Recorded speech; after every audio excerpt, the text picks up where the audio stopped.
Now, one of the things that we're doing in my laboratory is we're working to provide sensory substitution for the deaf. And our approach for doing this is to convert auditory information into patterns of vibration on the skin of the torso.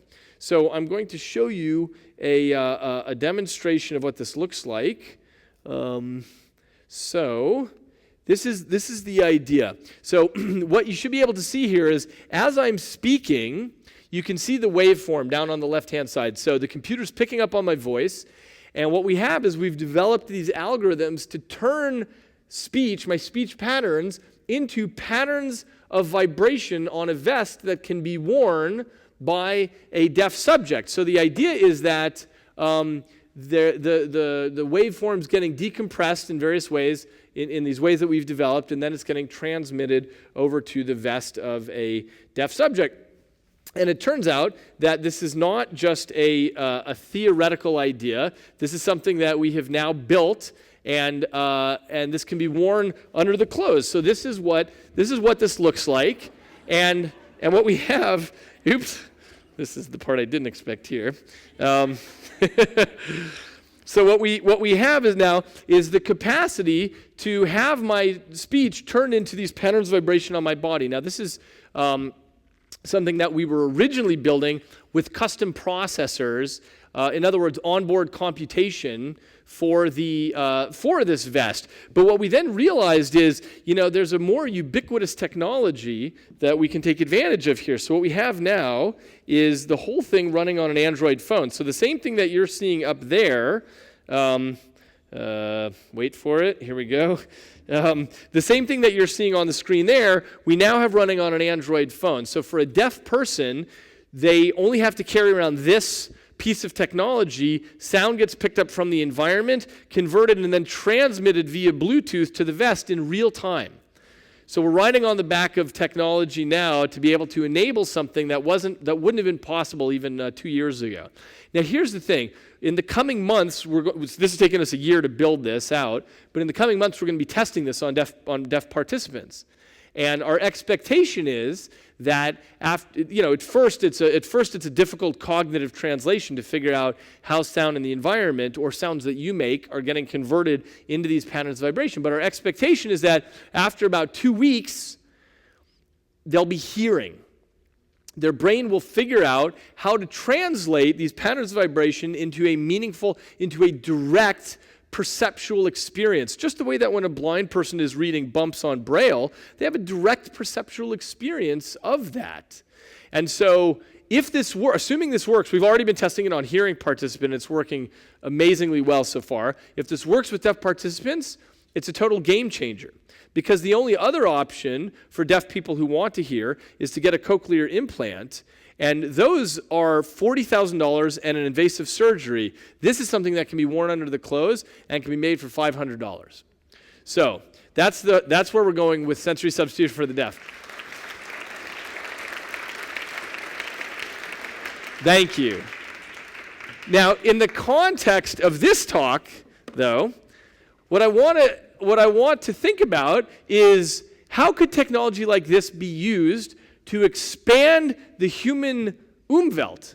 So for example, let's say I were to use this technology, instead of to feed in environmental sounds, I were to use it to stream in real time from the net data, like the surrounding weather patterns from the surrounding 200-mile radius. Right? So let's say all day while I'm walking around wearing this under my clothing as a hearing person, I'm streaming in the weather data from this entire region of Texas. And the question is, could I come to have a direct perceptual experience of weather patterns at a scale that's bigger than what humans can normally experience? In other words, can I expand my Umwelt by picking up on environmental signals from a much bigger radius? And can I come to be able to predict what's happening next with the weather better than the local meteorologist can?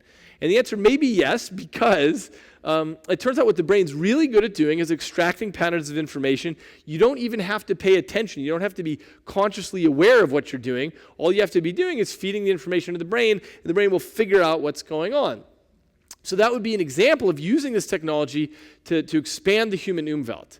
Okay, let's take this to the next level. What if I could wear the vest around all day and stream from the internet in real time the movements of the stock market and actually feel what's going on with the world's economy as I'm walking around all day, and that information gets fed into the brain. Remember, all the brain ever sees are electrical signals. It doesn't know where those signals are coming from or why or what they represent. What the brain's really good at doing is developing a direct perceptual experience of these sorts of things. And so if this works, and we're starting to try this now, on naive subjects who don't know that it's stock market data. Instead, they're just playing a game where they make decisions about, taking more of something or putting less of something, but they don't even know that they're playing the real stock market. But the question is, if this works, that is a real expansion of the human Umwelt, right? Now I'm tapped in to the motions and movements of the economy of the entire planet. And I got another one for you that we're also working on. So, what if you wanted to be plugged really into the whole planet? Well, the consciousness of the planet today is Twitter.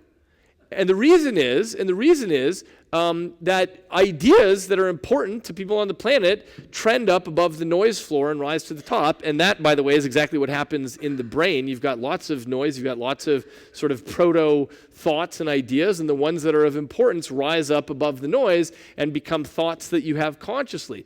So I really do think that Twitter is the consciousness of the planet. Well, we've all heard of, the Spidey sense, Peter Parker's Spidey sense. What if you could have a Tweety sense?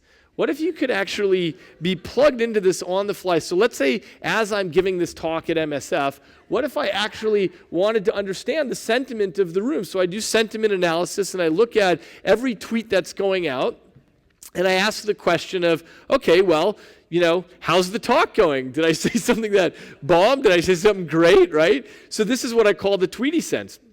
And if you really wanted, I'm going to go ahead and shut these off, but if you really wanted the, to be plugged into the full planet, what you could do, and we haven't started this yet, what you could do is take, 500,000 tweets per second that are happening all over the planet, push that through some natural language processing, and feed that in, and that would really make you more worldly in a sensory sense. In the sense that you'd be walking, you'd be with your friends, and you'd say, oh, I feel like something just happened in Kenya, or, something just went down with the Chinese airspace or something, right? You would actually feel that as you're walking around. Why? Because you'd start to have a direct perceptual experience of what's going on.